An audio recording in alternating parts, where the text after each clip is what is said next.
Welcome to Unit 5 Excel, Part 3. The document we will be of is Class Practice 1-3. You can get that on Google Classroom. It'll be right underneath this video. So as you go through it and work in this video, I want you to at the same time be working in class practice activity. You pause the video when need to, and then go ahead do the activities. This document is dealing with cost and retail prices and markups. So in a business, Casey's, will buy products and they're going to resell them to you, the customer. So Casey buys all the products, like their hamburgers, hot dogs, they buy them at cost. That's their initial price that they have to pay. So when we look at this document where it says unit cost, that's costs that were paid for these boxes of hamburger patties, hot dogs, hamburger buns. That was the price that they paid for a box of them. Now, when they're going to turn around and sell, the suggested retail price by each company was for Casey's to sell the hamburger patties so that they're going to earn $92.99 from the box. So that's what they sell it for. The difference between the retail price and the unit price or cost is going to be the profit that the business will make. Now remember, the profit also includes payments that they're going to have to make on, salaries they pay their employees and things like electricity. So it's not a pure profit. But the difference between the two, if I take $93.99 minus $27.99, the idea is that the difference between the two would be my profit. That's what I have left to pay for salaries, electricity, all that kind of things. So usually when we talk about cost markup. All right, they're going to go in, and there's two different types of markups that a business can use. They mark up the products based on cost markup percent or a retail price percent. Which one they use is going to depend on how they want to use it. Maybe they're going to use they want to use it, the retail price markup, for stockholders, and maybe cost markup might be used for customers. So one will be higher than the other. Right, so to figure cost markup, we are going to have to first subtract a retail price from our unit price. Then we're going to divide it by the unit cost. Now in Excel, you have to tell Excel step by step what to do, just like we did in Scratch, where you have to tell step by step what to do. In Excel, at this point, you tell Excel how to do each of the mathematical operations based on where you put parentheses. So first thing we're going to do is we're going to type in our equal sign, and then we're going to put a parentheses in. Now, we're going to actually have a couple different parentheses because we need to tell Excel what we want it to do first. So the first thing we want it to do is subtract the retail price from the unit cost. So let's put that in parentheses. So we're going to add another parentheses. I'm going to click on C2. I'm going to say minus the unit cost, which will be B2. That's the first thing we want Excel to do. So then we're going to go up and close that parentheses. So when Excel reads this, Excel is going to understand that because of the parentheses, it needs to do B2 minus C2 first. Well, then want it to divide that difference between B2 and C2 by unit cost. So I'm typing B2 here. So the step they're doing it's going to do C2 minus B2.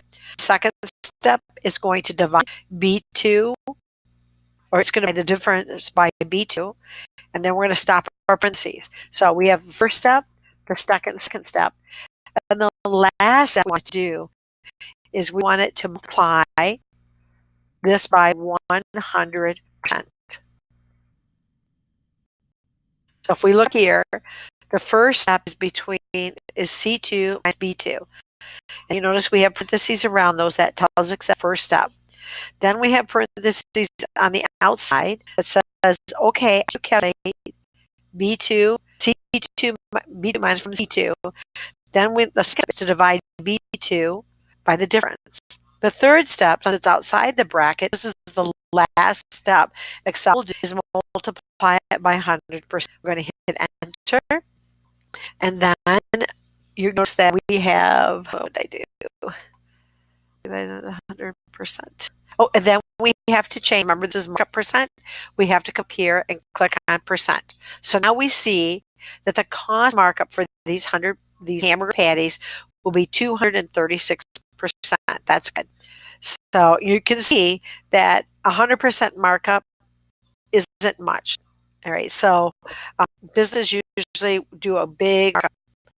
So now we're going to use the fill handle and copy that down, and we're going to have our percentage. Now we need to find out what the retail markup price will be. So we know that cost markup is 236%. Now let's figure out what the retail markup percent would be. We know we're going to have to start with an equal sign and a parentheses. And we're going to do the same thing with the first step for Excel to do is subtract B2 from C2. So we're going to add a parentheses and we're going to click on C2 minus B2. That's the first step. We're closing out that parentheses. Then we want it to divide it, but this time instead of dividing by the unit cost, we want it to divide by the retail cost. So that will be C2. And we're going to close out the parentheses. So if we look at the formula, the first step will be to subtract B from C2. And we'll turn parentheses, so that tells us that first step. Because the next step is between parentheses and divide C2. It's going to take that difference and divide by C2. The last step is to multiply it by 100%.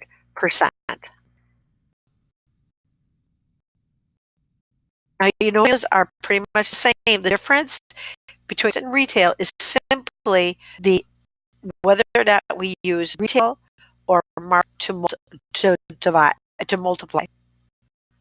Hit enter. And again, a dollar value here, but the count is a percent. So I'm going to put percent, and then I'm going to copy that down.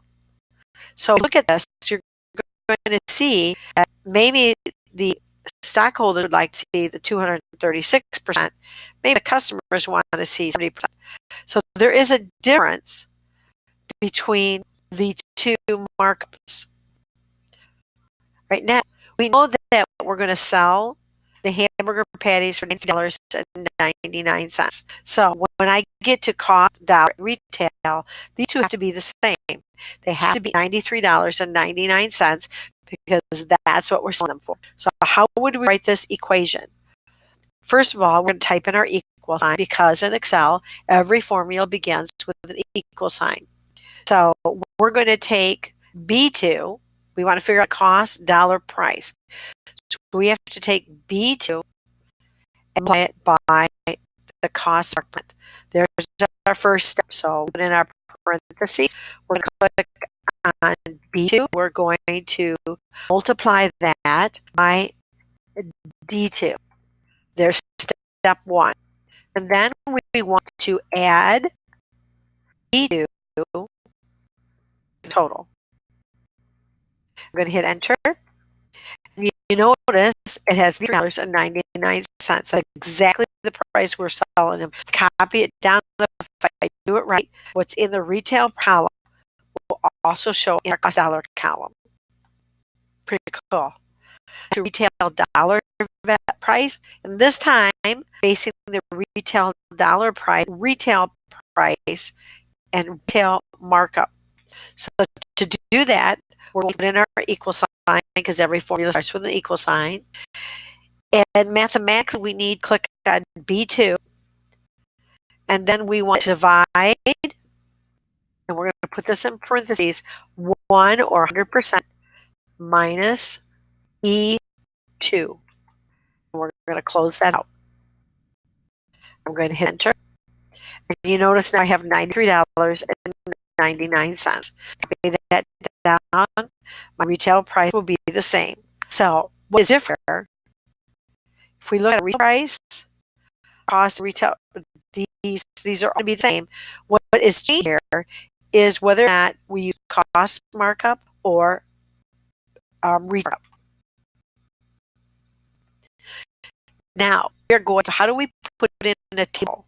We're going to select our values. If I go to format as table and click on this, notice that I have headers. The headers, they have a column or a row that says what everything is in each of the columns. Retail price, these are food items, right? So my table is headed since I have columns here.